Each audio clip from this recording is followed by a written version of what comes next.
Here we are in Père Lachaise Cemetery in Paris.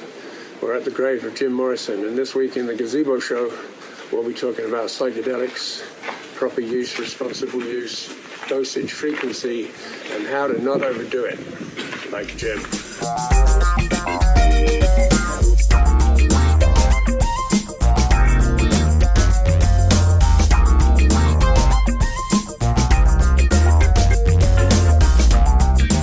Okay, let's get down to it. Here we are, the second inaugural show of the Gazebo show, and you can't have a second inaugural show. It's either inaugural or the... What's wrong with inaugural 2? Well, I guess penultimate is the opposite, so they can do it with, must be a word. If they can do it with movies. Binaugural. Binaugural. Okay, welcome to the binaugural edition of the Gazebo show. This week, we'll be talking about drugs. Drugs. So,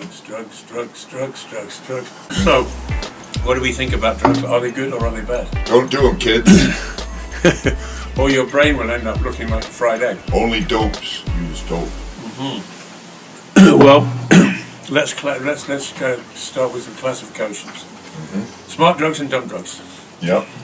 Smart drugs increase your perception and awareness of the world, and therefore enhance the quality of life.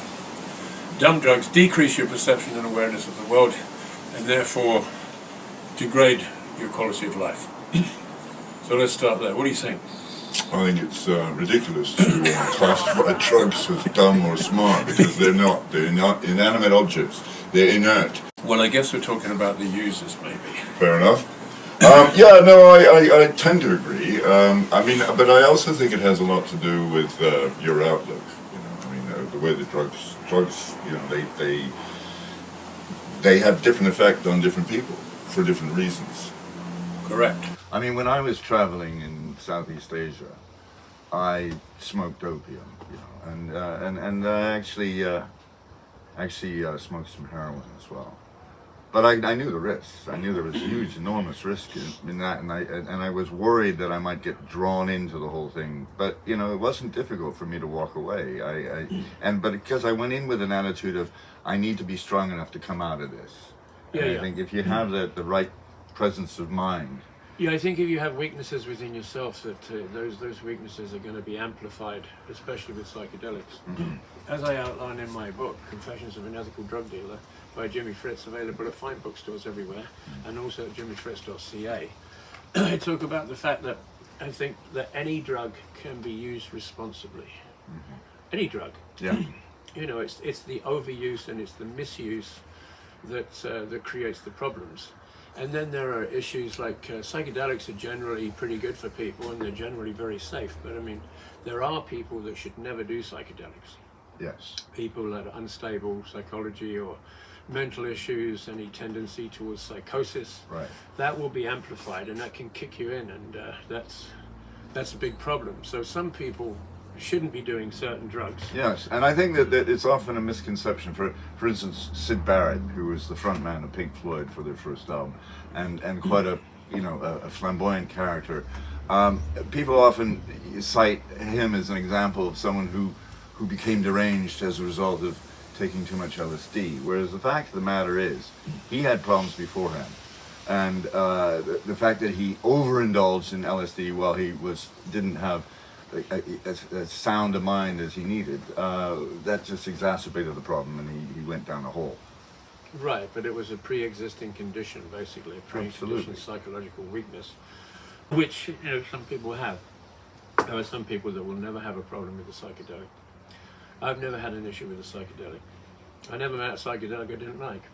Neither do I. I mean, there was a time when I first got back to Canada back in the early 80s when I was kind of doing psychedelics like they were dumb drugs. They kind of wore off, their effect wore off of me, and I was in a dark place. And so I don't really associate that to the drugs as much as it's where my head was at. But certainly at that time, the mushrooms and the acid I was taking were not contributing to any growth in my character. Right. So continuing with the smart drug, dumb drug analogy, if you're a smart person doing smart drugs, then you'll have a wonderful life. If you're a dumb person doing dumb drugs, you're going to have a terrible life. If you're a smart person you can get away with doing dumb drugs a little bit, and then you can, can deal with that to some degree.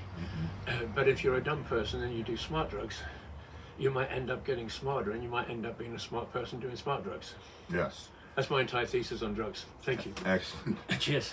Cheers. One thing I don't think I realized was how much psychedelics can change your view of the world. And I think that's one of the messages that gets lost in all the toing and froing about the good or the bad effects of it, is this wonderful enlightenment it gives you. I mean, just that moment, the first time you start to see things in much greater detail than you've ever seen them before. They seem to be moving, and you're captivated by that detail. It starts to speak to you about a completely different picture of the universe that you are not as central to as you believe you are. And that's so informative to building your character and to building your worldview. Yeah, absolutely. They change your brain. I think what they do is they make, normally in life we have experiences, and our brain maps the neural net, the neural pathways, and it's a pattern of neural pathways that it makes. It's called a neural net. So you have that neural net which imposes on the world, and so experiences that you're very familiar with become ordinary, somewhat mundane. There's lots of experiences we have that become mundane because we're just mapping the same neural net. What psychedelics do is disrupt that neural net. Right. And they make a different pattern of neural activity. And what that does is allows you to have that experience in a different way, in a new way. And that's why people, just get mesmerized by a flower. And normally you just say, yeah, it's a flower, it's very nice, but they can go into it and there's a whole universe happening there. And what happens when you rewire your brain like that is that it actually stays rewired. To some degree, you open up neural pathways that weren't there before. So literally, metaphorically, and literally, it actually expands your consciousness that way. Right. And, similar things happen to some people who travel, not everybody, because that same kind of neural pathway rearrangement is going on. There's a lot of new things, you're having to adjust to them, there's a difference in language. Right. And you feel that change coming over you. It's quite exhilarating. So, do psychedelics when you travel. Exactly. And which is doubly exactly what expand this your book brain. about. I call it a psychedelic travelogue and memoir. There you go. And it's journeying both psychologically and geographically. Yeah. Okay, what about the dumb drugs? The dumb drugs, cocaine, heroin, Crack, crystal meth. crystal meth. Nasty drugs, very, very difficult to do responsibly. Yes. Now you can, because I've done crack once or twice. I've done crystal meth once or twice. And it was an experience, and not one that I want to do regularly. Right. But I didn't immediately turn into a speed freak Meth head. or a meth head. No. I didn't end up moving down to Johnson Street at a 10. Yeah. So it You was. didn't move to Florida. I did move to Florida. Now tea, this is a super smart drug. This is nectar of the gods, Yes. as my dear old dad used to say. No, it's true. British foreign policy vastly improved when they switched from opium to tea and stopped beating the hell out of the Chinese. So what's the answer to the people living down on Johnson Street and all these addicted mental patients that are on the streets? What's the solution? I've got a solution. Good. Go ahead, you go first. I have no solutions. You go ahead. First of all, I think there's different kinds of people that are on the street. Some of them are just fallen through the cracks and have, misfortunes that have befallen them. Some of them are, heavily addicted, hopelessly addicted. And some of them have insurmountable mental issues. So, first of all, you've got to sort people out as to what they are. Now, the drug addicts, all you got to do is put them in a little apartment somewhere and give them a prescription. And this happened in England in the 70s. I knew probably a dozen of my friends who were addicted heroin addicts. They went to the doctor, they assessed them, they gave them a prescription. They went to the chemist once a week to get their English pharmaceutical heroin and a box of syringes. They went home, they sat on their mattresses, read science fiction novels, and went for short walks at night with their sunglasses on. And they were no problem to anybody. They weren't stealing out of cars and houses. They weren't a drain on society either. I mean, you know. And probably most of them, all but one maybe, came out of it. You know, because they had the time and the space and the resources. Then they didn't have to spend every waking second looking for a fix. Yeah. So that's the fix for the drug addicts. The mental issues need to be addressed in a health facility. So you need to have rehab and places for these people to live, and counselling to manage their mental illnesses. And then there's a few urban warriors that will always live on free and proud. Yeah, happy to not actually take any shelter anywhere, but live out in the wilds. Yeah, there are some people that don't want to be. You know, they don't. A lot of those people need help, and they're just not getting it. And I don't understand where the political will is to solve the problem, because it seems to me it's a fairly simple problem to solve. We're just not doing it for some bizarre reason. I don't understand it. What do we think about guaranteed income supplement? I think that's a great idea. I think it's actually been tried in a few places. I read an article recently, and it's actually been tried in a few places, and it worked really well. Yeah. And it wasn't like giving people, you know, fortunes. It was like giving them like $1,200 a month extra, because most people are living on this edge, you know, and that kind of amount of money, which is not a lot of money, can make all the difference. And then they were interviewing these people to help change their lives, and they really did start to come out of poverty. Yeah. So I think that's definitely an option. Again, there's no political will for it, it seems. No, and during the pandemic, we all got those checks, those government checks here in Canada, and that was a real boost. I mean, I've always been an advocate for the idea that everyone in the world should get one big lump sum and hope for the best. You know, it wouldn't cost us all that much. You know, you just take the number of people on Earth, and don't make it any you know, it shouldn't be a system that's determined by your means. Just everybody gets 10 grand, boom.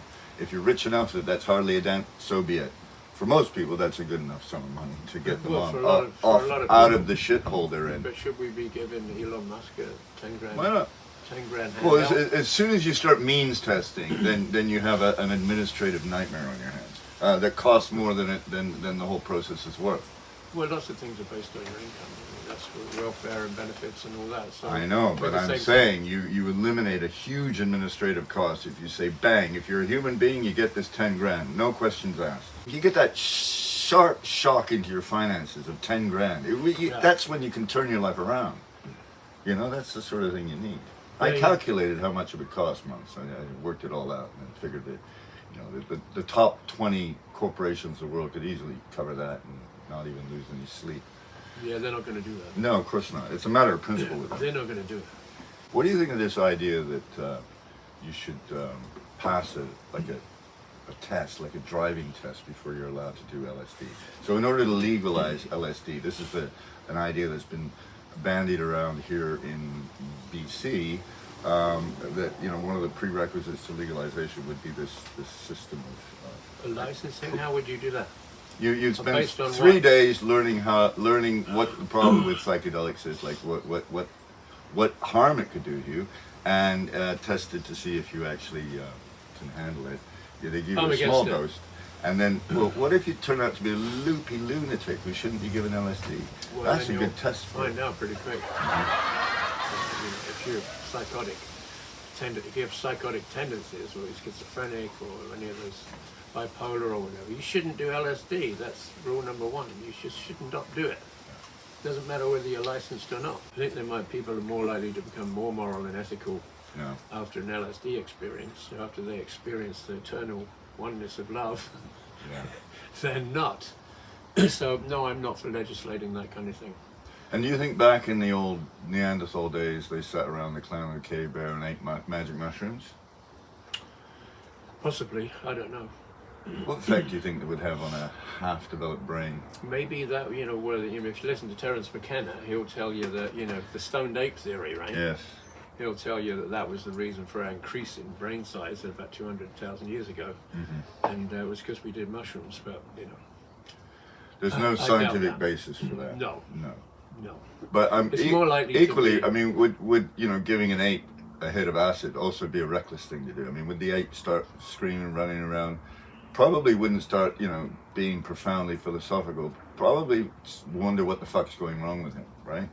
Well, I mean, his brain would work in different ways, the same. It's not that different to our brain, so it would make new neural pathways.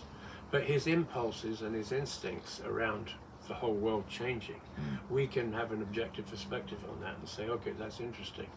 A gorilla might just want to, bite your face off. Yeah. Or a chimp. A chimp, definitely. Chimps are really Chimps violent. love to bite people's faces off. Wouldn't it be cool if they gave one of those chimps they sent into space a hit of acid before he went? I don't know, if it's a bad enough experience as it is without heightening it. I'd say a big hit of Valium would be much more appropriate. Right, yeah. No, I wonder what drugs they did give them.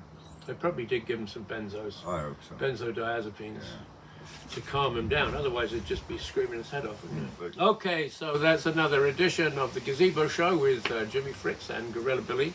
And don't forget to buy our books. And don't forget to go to our websites. Don't forget to go to jimmyfritz.ca and BlueGorillaGiving.ca. all right. And we'll see you next time.